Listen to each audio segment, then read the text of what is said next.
To je velký. Ne. Dnes, 24.12.2014, je štědrý den, nebo štědrý večer spíš už. A proto jsme si pro vás před nadílkou připravili malé vystoupení. Po vydatné štědrovečerní večeři, a velmi zdlouhavé, jsme se sešli u vánočního stromku a připravujeme se na příchod Ježíška. Ale nyní zpět. Naše vystoupení začneme trochu netradičně. Nezačneme totiž koledou, ale písní blízko Little Big Hornu.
Aby jsme více, spíš úplně vešli do vánoční nálady, zaspíváme si 5 koled.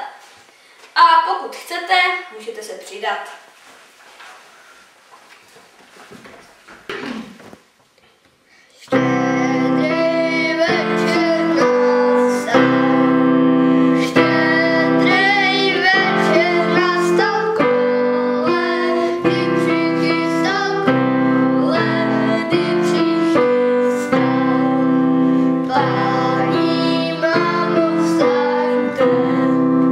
Pani mamo, staňte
Když už jsme na 101% naladění na Vánoce, nebo na vánoční náladu, předvedeme si 2 základní vánoční zvyky.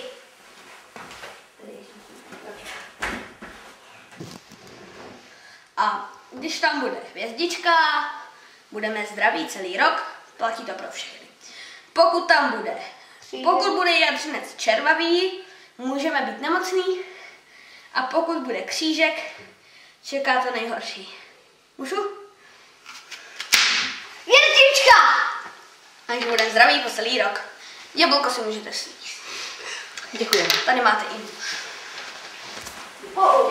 Tak už nevím, co mi vypadlo. Mami. Nos. Jo. Ani nemusíš, já jsem je nabrala. Tak.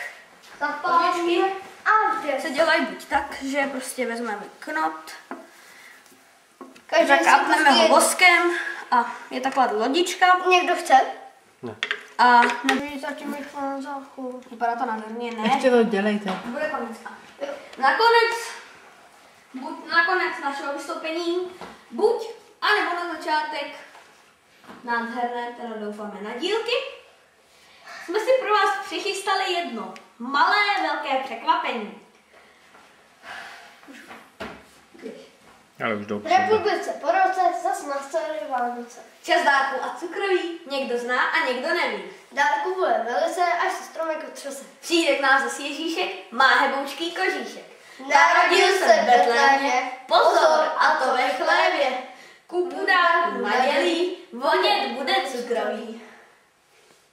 Těšíte se taky? Uškolíte zraky. Šťastné a veselé Vánoce a hodně dárků přejí Filda a Máťa.